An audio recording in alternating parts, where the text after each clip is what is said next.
Junagadh civil હોસ્પિટલની ખરી સચ્ચાઈ। અહીં આવતા દર્દીઓને બહારથી દવાઓ લખી અમુક ડોક્ટર પોતાના લાભ માટે પ્રાઇવેટ મેડિકલની દવા લખી દર્દીઓની હાલાકી વધારે છે। રાજ્ય સરકારે સિવિલમાં તમામ દવાના જથ્થાઓ સાથે વિશાળ મેડિકલ સ્ટોર કાયમી માટે કાર્યરત કરવો જોઈએ, જેથી તમામ વિભાગોના ડોક્ટરોને બહારના પ્રાઇવેટ મેડિકલમાંથી દવા લખવાની તસ્દી લેવી પડે છે એ બંધ થાય અને ડોક્ટરોનું કમિશન ચડતું પણ બંધ થાય અને દરેક દર્દીઓને નિઃશુલ્ક દવા સિવિલ માંગથી મળી રહે તેવા રાજ્ય સરકારે યુદ્ધના ધોરણે મેડિકલ શરૂ કરાવવામાં આવે તેવી લોકોની માંગણી છે। દર્દીઓના પરિવાર સાથે સિક્યુરિટી મેન રોફ જમાવે છે તે કોન્ટ્રાક્ટ રદ કરી નેશનલાઇઝ સિક્યુરિટી એજન્સી કોન્ટ્રાક્ટ તાત્કાલિક આપવો, જેથી દર્દીઓ સાથે મનસ્વી વર્તન થતાં બંધ થાય। સિવિલ હોસ્પિટલમાં દાખલ રહેલા દર્દીઓના પરિવારને તાત્કાલિક મળવા દેવાની વ્યવસ્થા ઇમરજન્સી થવી જોઈએ। સિવિલ હોસ્પિટલમાં કાયમી માટે ફૂલ ટાઈમ ક્વોલિફાઈડ ડોક્ટરોની નિમણૂક કરવી, દર્દીના વોર્ડમાં ક્વોલિફાઈડ નર્સિંગ સ્ટાફ તાત્કાલિક મૂકો, તેમજ સિવિલ હોસ્પિટલમાં દરેક માળે દર્દીઓ તેમજ તેમના પરિવારજનો માટે પાણીની વ્યવસ્થા કરવી। સિવિલ હોસ્પિટલમાંથી કોઈ દર્દીઓને રાજકોટ અથવા અમદાવાદ ખસેડવાના થાય તો તેના માટે ઓક્સિજનવાળી એમ્બ્યુલન્સ તેમજ એમ્બ્યુલન્સમાં ડોક્ટરની ટીમની તાત્કાલિક વ્યવસ્થા રાજ્ય સરકારે કરવી। સિવિલમાં ગેટ એન્ટ્રી પાસ ફીમાં આપવા દર્દીઓના પરિવારજનોને સરકાર દ્વારા મળતી સુવિધાઓ તાત્કાલિક પૂર્ણ કરવી જોઈએ। આવી બધી લોક માંગણી ઉઠવા પામી છે।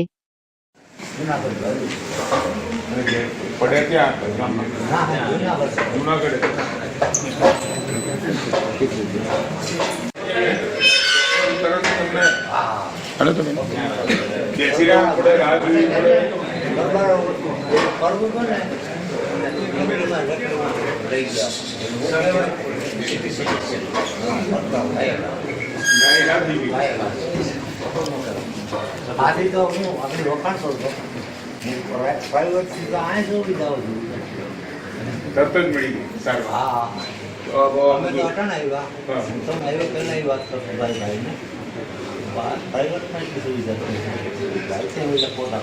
સરકાર તમારું ધ્યાન રાખે છે, આ બધી સુવિધાઓ નરેન્દ્રભાઈ ઊભી કરી આપી છે। રોલ સર, આજે હોસ્પિટલની મુલાકાતે ક્યાં પર્પસ શું?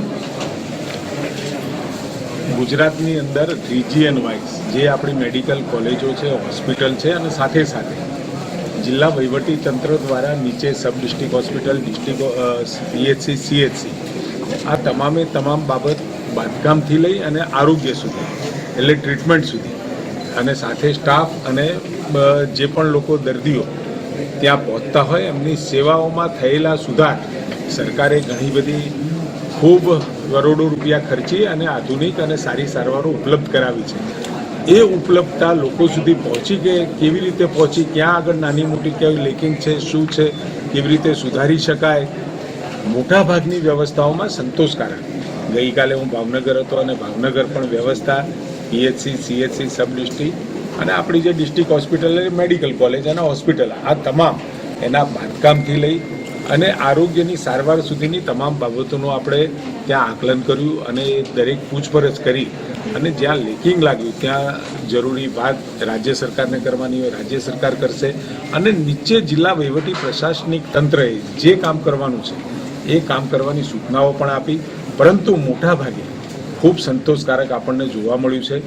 અને ઘણી વખતે 100 વાત સારી હોય પરંતુ ક્યાંક એક વાત ક્યાંક નબળી હોય તો એ નબળી ઉપસીને આપતી હોય, એટલે એકંદરે દર્દીઓના હિતમાં રાજ્ય સરકારને આદરણીય નરેન્દ્રભાઈના સમયથી હેલ્થ કેરને અને એજ્યુકેશનને ખૂબ પ્રાયોરિટી અને તવજ્જો આપી અને ગુજરાત રાજ્યમાં ખૂબ સારું કામ થયું છે।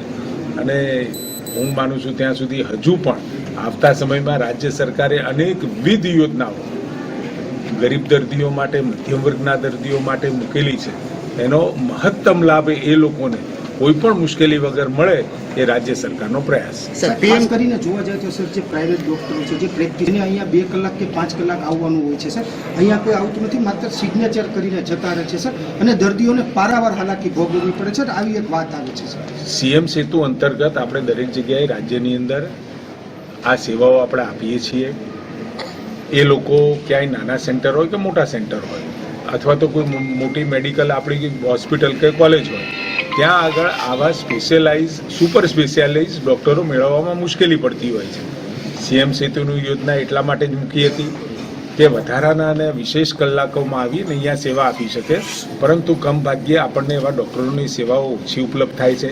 અહીંયા આ જ હોસ્પિટલમાં અને તમામ હોસ્પિટલમાં સ્પેશિયાલિસ્ટ અને સુપર સ્પેશિયાલિસ્ટ ડૉક્ટરો માટેના ઇન્ટરવ્યૂ પણ કાઢવામાં આવે છે. અને સીએમ સેતુમાં આપણે સામે ચાલીએ અને એ નગરની અંદર અથવા તો એ શહેરની અંદર કોઈ પણ આવા ડૉક્ટરો હોય તો સામે ચાલીને સંપર્ક કરી અમને વિનંતી પણ કરીએ છીએ કે અહીંયા આવો, અહીંયા અમે તમને સાથે રેમ્યુનેશન પણ કરીશું, આપીશું અને આપ દર્દીઓની સારવાર માટે આવો.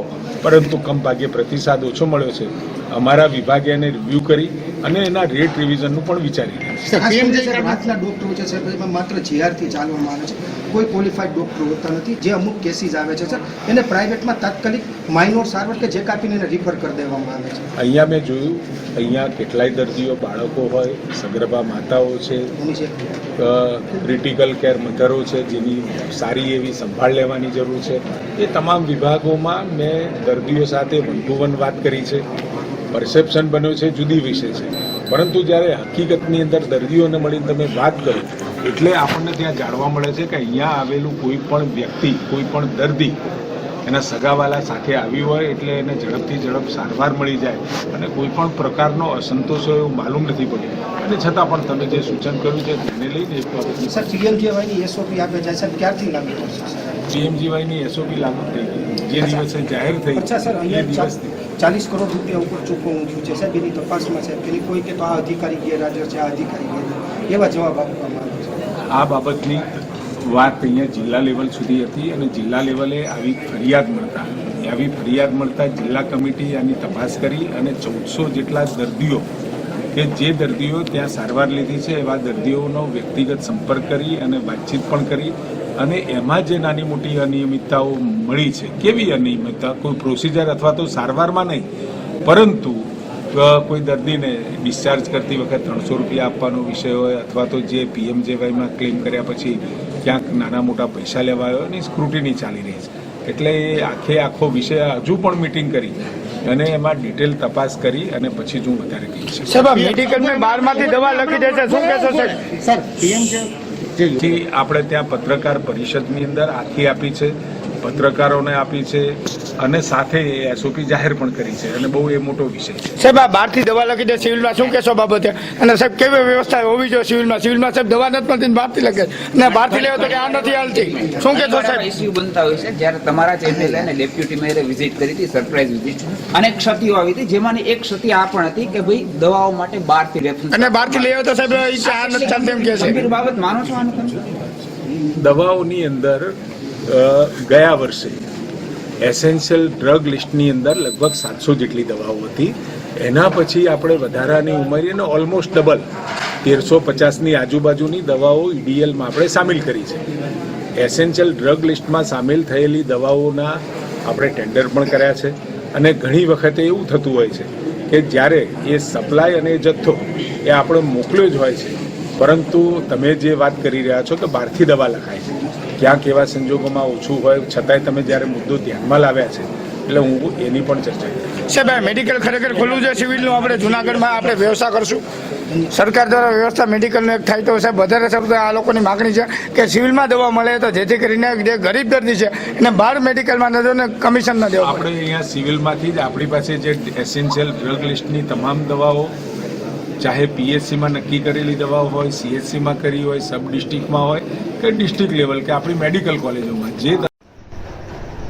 નમસ્કાર દર્શક મિત્રો, સૌરાષ્ટ્ર મીડિયા ન્યૂઝમાં હું રવિન્દ્ર ખંસરા આપ સૌ દર્શક મિત્રોનું હાર્દિક સ્વાગત કરું છું.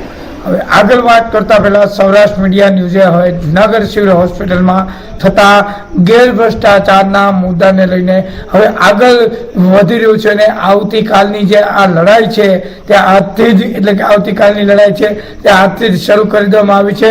જ્યારે જુનાગઢ સિવિલ હોસ્પિટલની વાત કરીએ તો જુનાગઢ સિવિલ હોસ્પિટલની વાત કરીએ તો જે તે સમયના જે અગાઉના જે જુનાગઢ સિવિલ હોસ્પિટલની સ્થાપના થઈ તે વખતે માન્ય તત્કાલ મુખ્યમંત્રી અને હાલના વડાપ્રધાન નરેન્દ્રભાઈ મોદી સાહેબ દ્વારા જે તે સમયે જાહેરાત કરવામાં આવી હતી કે જુનાગઢના દર્દીઓ માટે તમામ પ્રકારની સારવાર પૂરી પાડતી સ્પેશિયાલિસ્ટ મલ્ટી સ્પેશિયાલિસ્ટ ડોક્ટર વાળી અને મોટી હોસ્પિટલ બનશે તેવી જાહેરાતો પણ કરી હતી. તે પણ જાહેરાતો ચોક્કસ દાવા સાબિત થયા છે કે હાલના વડાપ્રધાન શ્રી દ્વારા જે કરવામાં આવેલી જાહેરાતો હજી સુધી સાકાર કરવામાં નથી આવી. જ્યારે જુનાગઢ સિવિલ હોસ્પિટલ જ્યારે જ્યાં મજવડી ખાતે જે લઈ જવામાં આવી છે તે ઝાંઝરા રોડ બનાવની વાત હતી તે પણ વિરોધ થતા ઝાંઝરા રોડની જે વાત હતી તેને બદલે હવે મજવડી ખાતે હોસ્પિટલ ગઈ છે. જ્યારે જુનાગઢ શહેર ખાતે ગઈકાલે જે સિવિલ હોસ્પિટલમાં આપણા આરોગ્ય વિભાગના મિનિસ્ટર શ્રીએ જે ગઈકાલે મુલાકાત લીધી હતી, જ્યારે અધિકારીઓ અને પદાધિકારીઓ સાથે મુલાકાત કરી હતી, જુનાગઢના દર્દીઓ સાથે મુલાકાત કરી હતી, પૂછપરછ કરી હતી, ત્યારે અનેક ક્ષતિઓ બહાર આવવાની હતી પરંતુ ક્ષતિઓ બહાર શા કારણે નથી આવી પણ કાંઈ ખબર નથી. પણ અગાઉના આપણા જુનાગઢના ધારાસભ્ય શ્રી અને જુનાગઢના deputy mayor Girishbhai કોટેચાએ surprise checking કર્યું. ત્યારે અવારનવાર જે છે જુનાગઢના આ સિવિલ હોસ્પિટલની અનેક ક્ષતિઓ બહાર લાવ્યા તો મિનિસ્ટર આવ્યા ત્યારે કોઈ ક્ષતિઓ બહાર ન હોય તે મને મિનિસ્ટરને ગેરમાર્ગે પણ દોરવામાં આવ્યા છે. મિટિંગો શરૂ કરી મિનિસ્ટરને સારું કહી એને મિનિસ્ટરને રવાના કરી દીધા. તો વાત કરીએ તો જુનાગઢ સિવિલ હોસ્પિટલમાં આવતા દર્દીઓને બહારથી દવાઓ લખી દે છે. અમુક ડોક્ટર પોતાના લાભાલાભ માટે પ્રાઇવેટ મેડિકલોની દવા લખી અને દર્દીઓ સાથે હાલાકી વધારે છે. દવાના મેડિકલ સ્ટોરો જે રાજ્ય સરકારે ખોલવા જોઈએ, રાજ્ય સરકારે જે દવાના મેડિકલો છે તે સિવિલના તમામ દવાની જથ્થા સાથે વિશાળ મેડિકલ કાર્યરત કરવા જોઈએ. તેમજ તમામ વિભાગના ડોક્ટરો બહારથી જે પ્રાઇવેટ મેડિકલમાંથી દવા લખે છે તેને તસદીદ ન લેવી પડે. તેમજ તેમના ડોક્ટરોના કમિશન બંધ થાય, દર્દીઓને સિવિલમાંથી ફ્રીમાં દવા મળવી જોઈએ. તેમજ રાજ્ય સરકાર દ્વારા યુદ્ધના ધોરણે સિવિલમાં મેડિકલ યુદ્ધના ધોરણે શરૂ કરવું છે એવી પ્રજાજનોની માંગ છે. તેમજ દર્દીઓના પરિવાર માટે દર્દીઓના પરિવાર માટે પાણીની વ્યવસ્થા કરવી જોઈએ, દર્દીના પરિવાર માટે રહેવા કરવાના રૂમની વ્યવસ્થા કરવી જોઈએ. તેમજ રાજ્ય સરકાર દ્વારા તે હાલ જુનાગઢ સિવિલ સિક્યુરિટીની એજન્સી છે તે એજન્સી ક્વોલિફાઈડ નથી, લોકો સાથે અભદ્ર વર્તન કરે છે. તેમજ અંડરગ્રાઉન્ડમાં ગોરખ ધંધાઓ ચાલે છે, સિવિલ હોસ્પિટલમાં અંડરગ્રાઉન્ડમાં ગોરખ ધંધાઓ ચાલે છે તેવા સમાચારો પણ મીડિયા લેવલે આવ્યા છે. નીચે ગોજાઓ મળે છે, અનેક વસ્તુઓ મળે છે, નોજવાની વસ્તુઓ પણ મળે છે તેવા સમાચારો સામે આવ્યા છે. ત્યારે આ સિવિલ હોસ્પિટલમાં જે સિક્યુરિટીઓ રોપ જમાવે છે તેની એજન્સી રદ કરવી જોઈએ. તેમજ આ સિક્યુરિટી રદ કરી અને આ લોકો મનસ્વી વર્તન કરે છે સિક્યુરિટી તેને તાત્કાલિક ધોરણે તેઓને સસ્પેન્ડ કરવા જોઈએ. તેમજ જુનાગઢ સિવિલ હોસ્પિટલમાં દાખલા દર્દીઓના પરિવારો અને તાત્કાલિક મળવા દેવાની વ્યવસ્થા થવી જોઈએ. દર્દી સાથે 2 કે 5 વ્યક્તિને રહેવા દેવો જોઈએ, દર્દીને મળવાનો ટાઈમ આપવો જોઈએ, દર્દી માટે થઈને આઈસીયુ વોર્ડ ખોલવા જોઈએ, ક્વોલિફાઈડ ડોક્ટરો હોવો જોઈએ, ક્વોલિફાઈડ નર્સિંગનો સ્ટાફ હોવો જોઈએ તે પણ નથી ને સિવિલમાં 24 કલાક ડોક્ટરો ક્વોલિફાઈડ ડોક્ટરો સર્જનો હોવો જોઈએ અને દર્દીઓની સારી સારવાર મળે અને મલ્ટીનેશનલ હોસ્પિટલ જુનાગઢ બને તેવા પ્રયત્ન જુનાગઢ સૌરાષ્ટ્ર મીડિયા ચેનલના રહેશે. તે બીજી વાત કરીએ તો જુનાગઢ જે ક્વોલિફાઈડ ડોક્ટર ન હોય, જુનાગઢમાં કોઈ મશીનરી નથી, કોઈ સારવાર થતી નથી સરખી, સામાન્ય સારવાર થઈને દર્દી હેવી દર્દી આવે ત્યારે તમને રાજકોટ સારવારમાં મોકલવા પડે છે. પરંતુ રાજકોટની પણ તો અમદાવાદની સિવિલ હોસ્પિટલ છે તે જુનાગઢની સિવિલ હોસ્પિટલ બને તેવા પ્રયત્ન રાજ્ય સરકાર કરે તેવી માગણીઓ પણ કરવામાં આવી રહી છે. તેમજ વાત કરીએ તો એમ્બ્યુલન્સની વ્યવસ્થા પણ સિવિલમાં નથી, તે સિવિલમાં એમ્બ્યુલન્સની વ્યવસ્થા રહેવી જોઈએ, મેડિકલ અને વ્યવસ્થા થવી જોઈએ, દર્દીઓને મળવા રહેવાની વ્યવસ્થા થવી જોઈએ, દર્દીઓના પાણી માટેની વ્યવસ્થા, પરિવારના પાણીની વ્યવસ્થા રાજ્ય સરકાર દ્વારા મોટા દવાના જતા સાથે સિવિલમાં મેડિકલ કરવી જોઈએ, ક્વોલિફાઈડ સ્ટાફ હોવો જોઈએ, ક્વોલિફાઈડ ડોક્ટર હોવો જોઈએ, ક્વોલિફાઈડ નર્સિંગનો સ્ટાફ હોવો જોઈએ, 24 કલાક દર્દીની સેવા કરવા જોઈએ, civil hospital multi speciality hospital હોય એવી જૂનાગઢની સિવિલ હોસ્પિટલ બને, તેમજ જૂનાગઢની રાજ્ય સરકારે સિવિલમાં ગેટ એન્ટ્રી પાસ છે તે ફ્રીમાં આપવા જોઈએ, દર્દીને મળવા જાય ત્યારે મનસ્વી વર્તન કરે છે સિક્યુરિટી વાળાઓ તેમને સસ્પેન્ડ કરવા જોઈએ. તે બધી માગણીઓ છે કે જૂનાગઢ સિવિલ હોસ્પિટલમાં મેડિકલની જરૂરિયાત છે. સિવિલ હોસ્પિટલમાં નવી સિક્યુરિટી એજન્સી સ્થાપવી જોઈએ, સિક્યુરિટી એજન્સી બાદ પાણીની વ્યવસ્થા હોવી જોઈએ, દર્દીને રહેવા માટે અને દર્દીના પરિવાર માટે સ્પેશિયલ મલ્ટી સ્પેશિયાલિટી હોસ્પિટલ અમદાવાદની છે તે દર્દીને રહેવા માટેની વ્યવસ્થા હોય છે, તેમજ દર્દીને ખાવા પીવા તેમજ પરિવારજનોને રહેવા ખાવા પીવાની વ્યવસ્થા થવી જોઈએ અને સુવિધાયુક્ત હોસ્પિટલ બનવી જોઈએ. તે આ અનેક પ્રશ્નો સિવિલના છે અને આ સિવિલના જે હાલના ડોક્ટરો છે તે બહારથી મેડિકલમાંથી પ્રાઇવેટ મેડિકલમાં દવા લખે છે, તે ડોક્ટરો પોતાના કમિશનો મેળવે છે. તે તમામ ગોરખ ધંધાઓ બંધ થાય અને યોગ્ય દિશામાં રાજ્ય સરકાર પગલાં ભરી સિવિલમાં વિશાળ મેદનીનું મોટા દવાના જથ્થા સાથે મેડિકલ ખોલે, યુદ્ધના ધોરણે તેમજ દર્દીની મળતી સારવારો તેમજ દર્દીના પરિવારની યોગ્ય દિશામાં રહેવા કરવાની, ટિફિનની ખાવા પીવાની વ્યવસ્થા થાય તેવા રૂમોની વ્યવસ્થા કરવી જોઈએ અને જૂનાગઢની સિવિલ હાલ મજૂરી છે તેથી ખસેડી અને જૂનાગઢ સિટીમાં હોસ્પિટલ હોવી જોઈએ, કેમ કે લોકો બારોબારથી લોકોને જવું પડે છે, લોકોને સિટીમાં રહેતા લોકોને બહારના ધક્કા થવા પડે છે. 108ને અનેક વિસ્તારો નાના આંકડા વિસ્તારો છે 108 આવતી નથી, ત્યારે જૂનાગઢની સિવિલ હોસ્પિટલ જૂની સિવિલ હોસ્પિટલમાં હતી ત્યાં લેવી જોઈએ અને વિશાળ જૂનાગઢમાં પ્રજ્ઞાચક્ષુ બહેનોએ ગરબા સાડી વક્તૃત્વ સ્પર્ધા જનરલ નોલેજ લોકગીત અભિનયમાં દિવ્ય ઓજસ પાથર્યા. અભ્યાસ સહિતની ઇતર પ્રવૃત્તિઓમાં પણ ગુજરાતના તેજસ્વી બહેનો માટે 28 અને 29 ડિસેમ્બર યોજાયેલા કાર્યક્રમના આયોજનનો માંગ પ્રજ્ઞાચક્ષુ ચેરિટેબલ ટ્રસ્ટ અને સત્યમ સેવા યુવક મંડળ દ્વારા પ્રજ્ઞાચક્ષુ ગરબા બહેનો માટે ગરબા હરીફાઈ, સાડી, લોકગીત, વક્તૃત્વ સ્પર્ધા, જનરલ નોલેજ વગેરે સ્પર્ધાઓનો કાર્યક્રમ યોજાયો હતો. 208 બહેનોએ આ સ્પર્ધામાં ઉત્સાહભેર ભાગ લીધો હતો, જેમાં ગરબા સ્પર્ધામાં પ્રજ્ઞાચક્ષુ બહેનોએ લયબદ્ધ રીતે વિવિધ સ્ટેપ કોઈપણ ભૂલ વિના રજૂ કર્યા હતા. સાડી સ્પર્ધામાં પણ બહેનોએ રંગબેરંગી સાડીઓ પરિધાન કરી સ્ટેજ ઉપર ઉપસ્થિત થઈ હતી. આ કાર્યક્રમનું ઉદ્ઘાટન શ્રીમતી પ્રવીણાબેન ચોકસી, જવાહરભાઈ ચાવડા, હરસુખભાઈ રાદડિયા, મનસુખભાઈ પોપટ, ભરતભાઈ નંદાણીયા, મેહુલભાઈ દવે, ડો. બકુલ બુચ વગેરેના હસ્તે કાર્યક્રમને ખુલ્લો મૂકવામાં આવ્યો હતો. કાર્યક્રમના મુખ્ય મહેમાન તરીકે વિજયાબેન લોઢિયા, જ્યોતિબેન કેશવાલા, અમુદાનભાઈ ગઢવી, સુશીલાબેન શાહ, ચેતનાબેન પંડ્યા, પુષ્પાબેન પરમાર, ચેતનાબેન મિશ્રાણી, જયશ્રીબેન વેકરિયા, શારદાબેન લાઠિયા, રશ્મિબેન વિઠલાણી, નિશાબેન પાનેરા, મીનાબેન સુખડિયા, ગિરીશભાઈ મશરૂ વગેરે ખાસ ઉપસ્થિત રહ્યા હતા. આ કાર્યક્રમમાં સાડી પરિધાન વાઢેર સરસ્વતી મોરબી પ્રથમ નંબર આવેલ, પોરબંદરની દક્ષા પાઠક બીજો નંબર આવેલ, લોકગીત સ્પર્ધામાં રાજકોટની ગોહિલ હેતલનો પ્રથમ નંબર આવેલ, અમદાવાદની એકતા મનીષાનો બીજો નંબર આવેલ તેમજ વક્તૃત્વ સ્પર્ધામાં અમદાવાદની વાડોદરિયા ધરતીનો પ્રથમ નંબર આવેલ હતો, અમદાવાદની દુધાત્રા માનસીનો બીજો નંબર આવેલ હતો તેમજ જનરલ નોલેજમાં રાજકોટની રાહુલ સામરાગની પ્રથમ નંબર આવેલો હતો, ડાંગની પટેલ નેહા બીજો નંબર આવેલ હતો અને રાસ ગરબા સ્પર્ધામાં જણકાર ફાઉન્ડેશન અમદાવાદ પહેલો નંબર આવેલ હતો અને ડી. પારેખ અંધ મહિલા મંડળનો બીજો નંબર આવેલ હતો. કાર્યક્રમને સફળ બનાવવા માટે સંસ્થાના પ્રમુખ શ્રી મનસુખભાઈ વાજા, મુકેશ ગીરી, શિવગીરી મેઘનાથી, કે. ડી. સંઘવી, બટુક બાપુ, અરવિંદભાઈ મારડિયા, શાંતાબેન બેસ, સંતોષબેન મુદ્રા, અલ્પેશભાઈ પરમાર, ચંપકભાઈ જેઠવા, કમલેશભાઈ પંડ્યા, પ્રવીણભાઈ જોશી, દયાબેન માણેક, પાયલબેન મેઘનાથી વગેરે કાર્યક્રમને સફળ બનાવેલ હતો. રવિન્દ્ર કંસારા, જૂનાગઢ. એટલે સરકારીની અંદર એને સાથ આપ્યો છે, આવા સારા કામની અંદર પોતે સહભાગી બન્યા છે. તો અમારી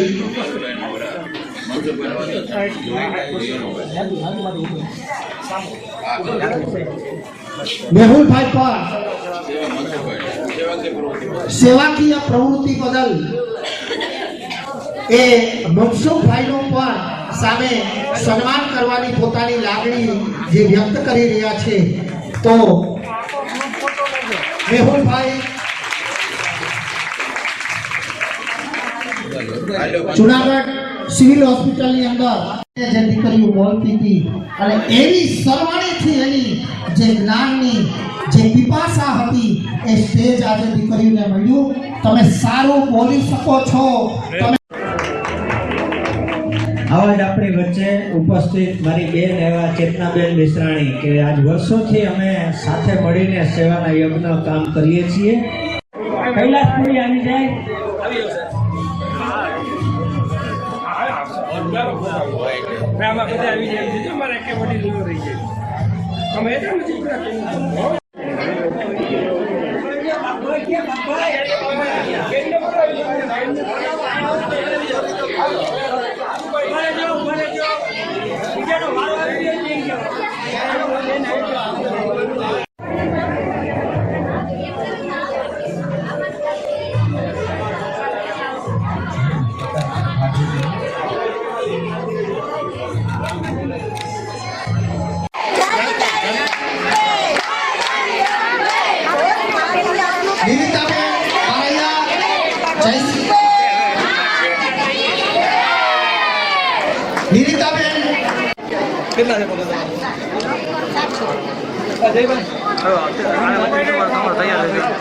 ત્યાર પછી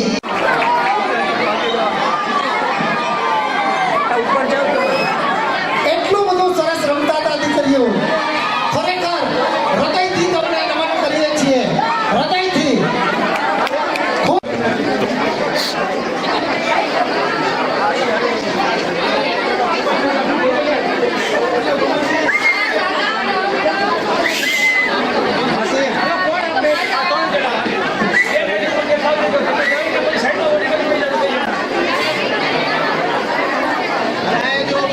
પૂરી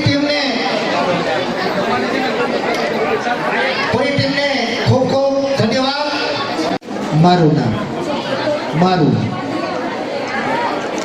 વાડા રમીલા બાબુભાઈ છે.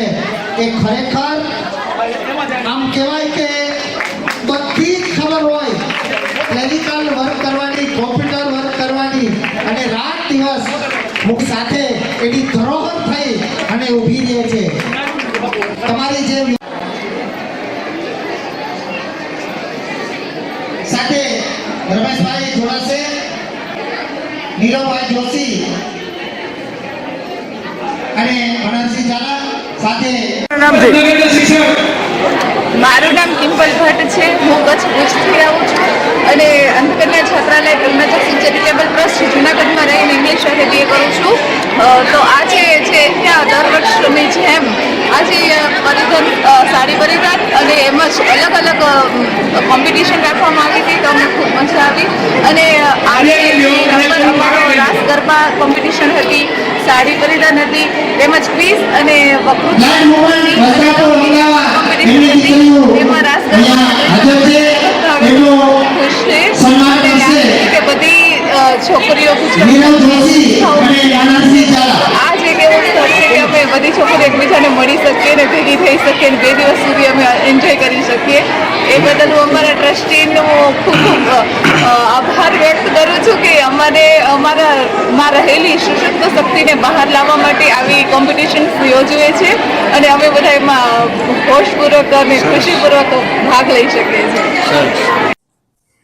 મારું નામ ધરતી વાડોદરિયા છે. હું શ્રી વીડી પારેખ રાજકોટથી અભ્યાસ કરી આવી છું અને ગોંડલથી આવું છું અને મારો અહીંયાનો બહુ જ સારો અનુભવ રહ્યો. પહેલી જ વાર હું આ કોમ્પિટિશનમાં ભાગ લેવા આવી અને ખૂબ સારો માહોલ રહ્યો અને ખૂબ મજા પણ આવી. ઘણું શીખવા મળ્યું અને મારો વિષય હતો 40 અમે વક્તૃત્વ સ્પર્ધકો હતા, એમાંથી સુખી જીવનની જડીબુટી મારો વિષય હતો અને મારો પ્રથમ નંબર આવ્યો અને હું ખૂબ જ ખુશ છું. Thank you. નમસ્કાર, મારું નામ મિત્તલ કાતરિયા, રાજકોટથી આવું છું. શ્રી પ્રજ્ઞાચક્ષુ ચેરિટેબલ ટ્રસ્ટ કન્યા છાત્રાલય જૂનાગઢ આયોજિત વક્તૃત્વ સ્પર્ધામાં મેં પ્રજ્ઞાચક્ષુને ઉપયોગી વિશિષ્ટ સાધનો એ ઉપર મારું સ્પીચ આપી હતી અને હું તૃતીય ક્રમાંકે ઉત્તીર્ણ થઈ છું. એની મને ખૂબ જ આનંદ છે, કારણ કે ઘણી બધી કોમ્પિટિશન, ઘણા બધા સ્પર્ધકો હતા, તેમાં મને 3 મિનિટ સુધી બોલવાનો તક મળી હતી અને મેં મારા વિચારો રજૂ કર્યા. તેમાં હું તૃતીય ક્રમાંક પ્રાપ્ત કર્યો. તે બદલ હું આ સંસ્થાનો પણ આભાર માનું છું. ત્રીજો, મારું નામ દુધાત્રા માનસી છે. હું સરસ્વતી એર્નાકુલમ અમદાવાદથી આવું છું અને આજની આ વક્તૃત્વ સ્પર્ધામાં મારો વિષય હતો સ્ત્રી પુરુષ સમાનતા. મને ખૂબ મજા આવી. બહુ જ કાટું હતું, કારણ કે 3 મિનિટની અંદર મારા વક્તવ્યને પૂર્ણ કરવાનું હતું અને સ્ત્રી પુરુષ સમાનતા વિશે તો બહુ જ બધું બોલી શકાય, પરંતુ મેં મારા સારા પ્રયત્ન કર્યા અને નિર્ણાયકોનો નિર્ણય મને ખૂબ ગમ્યો. મારો 2nd નંબર આવ્યો અને હું ખૂબ ખુશ છું. અને લગભગ 40 જેટલા સ્પર્ધકો હતા, એમાં મારો 2nd નંબર આવ્યો છે. ખૂબ ખુશ છું. Thank you. અમદાવાદથી આવું છું. જૂનાગઢમાં 210 દીકરીઓએ અલગ અલગ સ્પર્ધાઓમાં ભાગ લીધો છે. કે સાડી સ્પર્ધા છે, વક્તૃત્વ છે, ગરબા છે, દરેક અલગ અલગ સ્પર્ધાઓમાં ભાગ લીધો છે અને મેં સાડી સ્પર્ધામાં ભાગ લીધો હતો. અહીંયા ખૂબ મજા આવી અમને લોકોને અને વ્યવસ્થા પણ બહુ સરસ હતી. Thank you so much. કઈ રીતનો કાર્યક્રમ ને કેવી રીતની વાત હતી? અહીંયા કાર્યક્રમમાં સાડી સ્પર્ધા, દરેક સ્પર્ધાઓ હતી અલગ અલગ અને અહીંયા 5 ઇનામો આપવામાં આવ્યા હતા અલગ અલગ નંબર પ્રમાણે. કઈ સ્પર્ધા હતી? અહીંયા હતી વક્તૃત્વ સ્પર્ધા હતી, રાસ ગરબા હતા, સાડી પરિધાન ક્વિઝ કોમ્પિટિશન હતું. એવી રીતના અલગ અલગ 5 સ્પર્ધાઓ હતી. તમને કેવું લાગ્યું આ કાર્યક્રમ? સરસ લાગ્યું. અહીંયાની વ્યવસ્થા પણ બહુ સરસ હતી. બ્લાઇન્ડ વ્યક્તિને એક ઓપોર્ચ્યુનિટી આપી છે, એના માટે ખૂબ ખૂબ અભિનંદન. ક્યાં રહો છો તમે? હું અંધ વુમન વસ્ત્રાપુર. વિશ્વ હિન્દુ પરિષદ જૂનાગઢ મહાનગરના સેવા વિભાગ દ્વારા દર શનિવારે ચાલતું સાપ્તાહિક બાલ સંસ્કાર કેન્દ્ર. વિશ્વ હિન્દુ પરિષદ જૂનાગઢ મહાનગર સેવા વિભાગ અંતર્ગત ભભૂતિયા હનુમાનજી મંદિર, પ્રફુલ્લ ચોક, રેલવે કોલોની પાસે દર શનિવારે સાપ્તાહિક બાલ સંસ્કાર ચાલે છે, જેમાં બાળકોને ધાર્મિક સંસ્કાર, હિન્દુ સંસ્કૃતિનું જ્ઞાન આપવામાં આવે છે. જેમાં ઉપસ્થિત જૂનાગઢ મહાનગરના સત્સંગ પ્રમુખ નથુભાઈ આહિર દ્વારા બાળકોને પ્રભુ શ્રીરામ અને હનુમાનજી મહારાજની આનુષંગિક વાર્તા કહેવામાં આવી, તેમજ ત્યાંના વડીલો દ્વારા પ્રસંગ અનુરૂપ ધાર્મિક દૃષ્ટાંત કહેવામાં આવેલ અને ત્યારબાદ નાના નાના ભૂલકાઓ દ્વારા સુંદર રામધૂન તેમજ હનુમંત ચાલીસાના પાઠ આરતી કરવામાં આવેલા બાલ સંસ્કાર કેન્દ્રમાં દાતા તરફથી બાળકોને બુંદી ગાંઠિયા પ્રસાદી રૂપે આપવામાં આવેલ હતા. આ બાલ સેવાયજ્ઞ માંગ વિહિત તેમજ સ્થાનિક લોકોની વિશેષ ઉપસ્થિતિ રહી હતી. આ સંપૂર્ણ બાલ સંસ્કાર કેન્દ્ર સેવા પ્રમુખ પરાગભાઈ તન્ના અને સહ સેવા પ્રમુખ જોગીભાઈ કોટેચા દ્વારા સંચાલન કરવામાં આવે છે, જે જૂનાગઢ મહાનગરના મંત્રી એડવોકેટ જયેશભાઈ ખેસવાણીની યાદીમાં જણાવેલ છે. હું પરાગ તન્ના, સેવા પ્રમુખ વિશ્વ હિન્દુ પરિષદ જૂનાગઢ મહાનગર. આપ સૌને ધ્યાનમાં છે, દર ગુરુવાર સેવા સાપ્તાહિક દિન તરીકે ઉજવવામાં આવે છે. આજ રોજ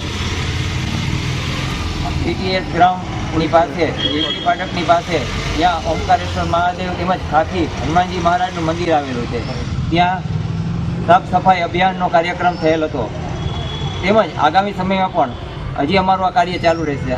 આજના આ સેવા યજ્ઞમાં અમારી સાથે સહસેવા પ્રમુખ જોગીભાઈ કોટેચા, સત્સંગ પ્રમુખ નથુભાઈ આહિર, ગિરનાર પ્રખંડ મંત્રી હિરેનભાઈ પાંડે, હિરેન્દ્ર બાપુ સોલંકી, અશોકભાઈ તેમજ અન્ય વિહિપના કાર્યકર્તા જોડાતા.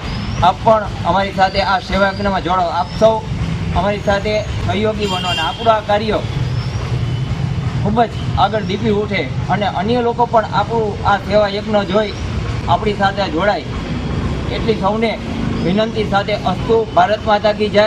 જય જય શ્રી રામ. સુભાષ મહિલા arts commerce and home science college Junagadh ખાતે ચિલ્ડ્રન યુનિવર્સિટીના ડો. ભૈરવીબેન ત્રિવેદીનું સાંપ્રત જીવનમાં શ્રીમદ ભગવદ્ ગીતા વ્યવહારિક દ્રષ્ટિકોણ અને ઉકેલ વિષય પર વ્યાખ્યાન યોજાયું. સુભાષ મહિલા arts and commerce and home science કોલેજમાં જૂનાગઢ ખાતે તા 30 ડિસેમ્બર 2024 રોજ ચિલ્ડ્રન યુનિવર્સિટી ગાંધીનગરના સંસ્કૃત વિષયના પ્રાધ્યાપક ડો. ભૈરવીબેન ત્રિવેદીએ સાંપ્રત જીવનમાં શ્રીમદ ભગવદ્ ગીતા વ્યવહારિક દ્રષ્ટિકોણ અને ઉકેલ વિષય પર મન્ય પ્રવચન આપેલ. આ પ્રવચનની શરૂઆત પ્રાર્થના અને દીપ પ્રાગટ્યથી કરવામાં આવી હતી. ત્યારબાદ આચાર્ય શ્રી બલરામ ચાવડા સંપાદિત પુસ્તક રામાયણ સતકોટી અમારા થી સ્વાગત કરી પુષ્પોને ડાળી પર જ મહેકતા રહેવા દઈને શબ્દોની જ સુગંધ પ્રસરવા દેવાનો ઉચિત વિચાર સૌ કોઈને પસંદ પડ્યો હતો. ત્યારબાદ શબ્દોથી સ્વાગત પ્રિન્સિપાલ શ્રી ડો.